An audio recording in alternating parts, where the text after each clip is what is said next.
وعلیکم السلام ورحمۃ اللہ وبرکاتہ۔ اللہ رب العالمین خیر و عافیت میں رکھے۔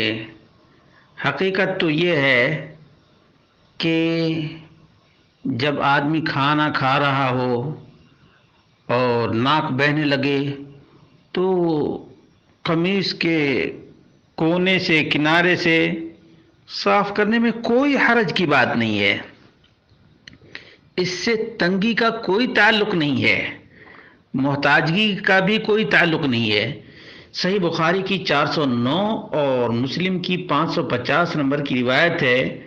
مسلم کے الفاظ ہیں، ابو ہریرہ رضی اللہ عنہ کا بیان ہے، ان رسول اللہ صلی اللہ علیہ وسلم را نخامۃ فی قبلۃ المسجد، نبی اکرم صلی اللہ علیہ وسلم نے ناک کی نیکٹی مسجد کے قبلہ کی طرف دیکھا، فاقبل علی الناس، لوگوں کی طرف آپ متوجہ ہوئے، فقال، آپ نے فرمایا، ما بال احدکم یقوم مستقبل ربہ فیتنخى امامہ، تم لوگوں کو کیا ہو گیا ہے کہ ایک آدمی اپنے رب کا استقبال کرتا ہے اور سامنے ہی ناک صاف کر دیتا ہے؟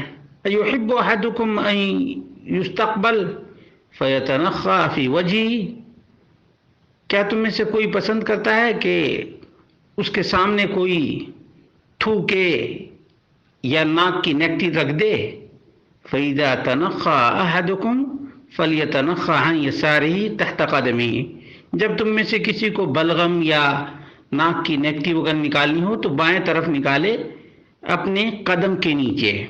فَإِن لَّمْ يَجِدْ فَلْيَفْعَلْ هَكَذَا، اگر بائیں بھی جگہ نہ ہو تو کیا کرے؟ اس طرح سے کرے۔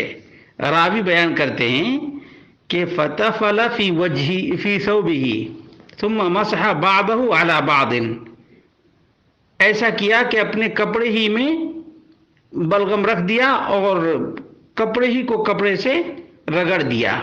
تو اس سے معلوم ہوا کہ نبی اکرم صلی اللہ علیہ وسلم سے یہ ثابت ہے، اور نبی اکرم صلی اللہ علیہ وسلم جو کام کریں اس سے کہاں محتاجگی آتی ہے، اس سے تو برکت آتی ہے، صفائی ہوتی ہے، ناک صاف کر لیا اطمینان سے کھانا کھائے گا۔